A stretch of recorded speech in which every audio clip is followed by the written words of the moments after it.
Esta imagen que nosotros vemos aquí, claro que es evidentemente representativa de la perspectiva de los grupos conscientes, revolucionarios, que rescatando la figura de José Guadalupe Posada, ya para después de que la revolución ha terminado, que han iniciado los grupos primero penerristas, luego perremistas y posteriormente priistas, pues comienzan toda la glorificación de estos personajes que se ven como los antecedentes conscientes de la revolución, pero no nos los matizan y no nos muestran que en algunos casos no son lo que nos dicen, o de plano, a lo mejor sí tuvieron cierta vertiente crítica, pero después se terminan volteando contra otros líderes revolucionarios a los que consideran traidores a la misma. En este caso, este grabado yo me tomo la libertad de explicárselos desde la perspectiva de Rafael Barajas, el caricaturista que conocemos como el Fisgón, y que nos explica en su libro Posada, Mito y Mitote lo siguiente respecto a esta imagen, y lo cito. En 1953, Leopoldo Méndez retrata a Posada en un grabado que ya es clásico. A través de la ventana de su taller, José Guadalupe mira indignado cómo la Guardia Porfiriana golpea a unos manifestantes proletarios en la calle.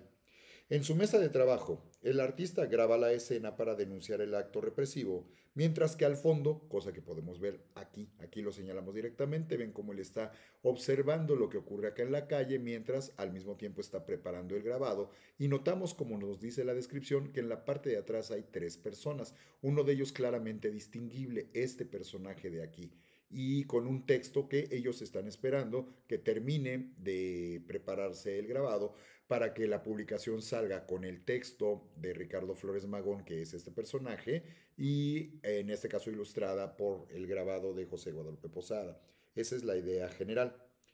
Un calendario se refiere a eso que tenemos aquí arribita de la cabeza de Posada, que nos remite al año de 1902. Un calendario nos dice que la escena tiene lugar en 1902, mucho antes del estallido revolucionario. El cuadro es realista y los retratos impecables, por lo que parece una reconstrucción histórica fiel, pero no es así. La imagen citada no fue hecha para una publicación dirigida por los Flores Magón en 1902, pues fue publicada en 1892 en la Gaceta Callejera que, por cierto, critica los disturbios y escándalos de los grupos que se oponen a la reelección de Porfirio Díaz. No es una crítica a Porfirio Díaz. Finalmente, a pesar de que se ha repetido una y otra vez que Posada trabajó en El Hijo del Aguizote, esta sí, dirigida por los hermanos anarquistas y Juan Sarabia a principios del siglo XX, no hay ninguna evidencia de ello. Más que al Posada real, el linóleo retrata la idealización que hace Méndez del artista proletario revolucionario. Fin de cita, ¿no? Los personajes que tenemos acá atrás, reitero, sería claramente Ricardo Flores Magón, atrás de él, a su vez, Lázaro Gutiérrez de Lara, otro de los teóricos revolucionarios, y el otro individuo, pues, es el empleado, el cajista, ¿no? El que prepara todo el texto para que pueda ser ya impreso directamente en el papel. Entonces, esta imagen nosotros estamos acostumbrados a verla, no la cuestionamos, siempre la aceptamos y nos muestran a este precursor, no este crítico del modelo y del sistema. Pero si hay algo que maneja en su tesis Rafael Barajas Durán, el Fisgón, es que desgraciadamente la figura de José Guadalupe Posada ha sido manipulada por la gente de la posrevolución y pues al momento de que uno revisa este texto,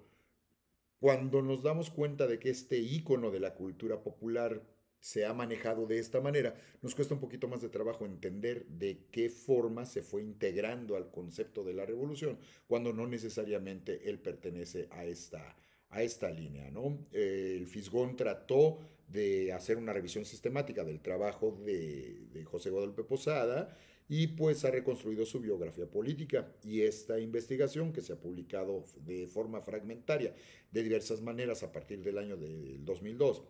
ha resultado bastante polémica, pues demuestra en el caricaturista que ahora apoya a la Cuarta Transformación, este mismo caricaturista demuestra que algunos de los pilares fundacionales del mito de Posada eran falsos. No trabajó en El Hijo del Aguizote, no colaboró con los hermanos Flores Magón, simpatizó con Porfirio Díaz casi toda su vida y realizó feroces campañas contra Madero, Zapata y demás caudillos rebeldes.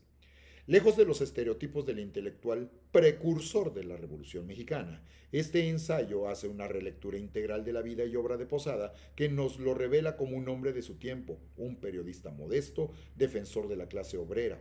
un artesano que puso su talento al servicio de un público de escasos recursos, un cronista gráfico de extraordinaria sensibilidad que retrató como nadie al pueblo pobre de México, y un artista que fue a contracorriente del canon artístico de su tiempo. La conclusión es inevitable. Si Posada no fue un precursor de la Revolución Mexicana, en muchos sentidos sí fue un revolucionario, pero como artista, ¿no? Entonces, esta imagen, debemos de ponerla en la justa dimensión, es hecha a posteriori, el año de 1953,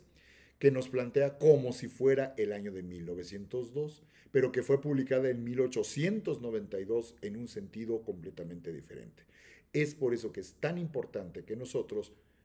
entendamos de manera definitiva que la famosa frase de una imagen dice más que mil palabras es para las personas que no saben leer. Como lo dijo en algún momento el gato oculto, ¿no? Una imagen dice más que mil palabras para el que no sabe leer, pero no necesariamente significa que la estés entendiendo en el sentido verdadero y original. Por eso es tan importante, no despreciamos que se hagan interpretaciones, pero tenemos que saber diferenciar las interpretaciones de lo que fueron los hechos históricos. Esa es la búsqueda del proceso de estudio de la historia como tal.